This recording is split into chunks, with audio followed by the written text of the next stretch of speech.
দিয়ে দিলাম। তেলাপিয়া মাছের তরকারি রান্না করব। পেঁয়াজগুলো হালকা ব্রাউন করে ভেজে নেব।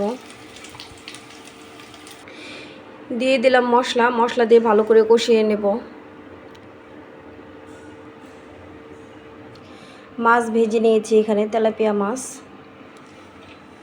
আলু কেটে নিয়েছি, বেগুন দিয়ে তেলাপিয়া মাছ দিয়ে তরকারি রান্না করব। বেগুন ভেজে নিয়েছি, ভর্তা বানাবো। চিংড়ি মাছের শুটকি হলে আরও ভালো হতো।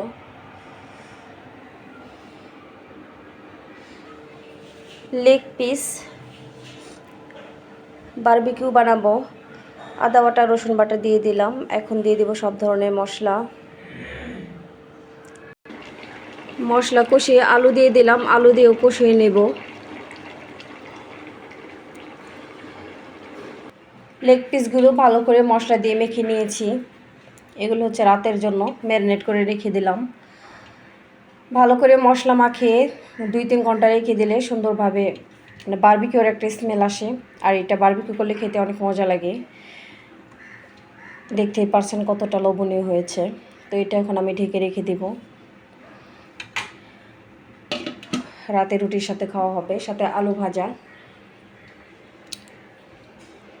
আর এই যে ঘরদোরের অবস্থা, এখন পর্যন্ত কোনো কিছু গুছাই নাই, সব কিছু ছড়াই ছিটে আছে একদম।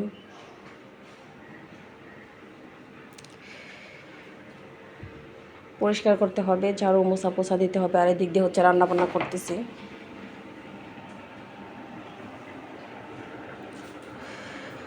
কারেন্ট ছিল না, সকাল থেকে উঠে দেখি কারেন্টে কাট শেষ। কারেন্টে চুলায় যেহেতু রান্না করি তাহলে ঝামেলাই হয় একটু। এই তো আলু কষানো হয়ে গেছে প্রায়। এখন আমি দিয়ে দিব হচ্ছে বেগুন। আর ভাত রান্না হয়ে গিয়েছে আরও আগে। বাসায় শুকনো মরিচ নাই, শুকনো মরিচ নিয়ে আসলে তারপরে হচ্ছে বেগুন ভেজে রেখেছি যেগুলো, এগুলো দিয়ে হচ্ছে ভর্তা বানাবো। চিংড়ি মাছ ভেজে দিলে খেতে আরও ভালো লাগে। তো বাসায় আজকে চিংড়ি মাছের শুটকি নাই।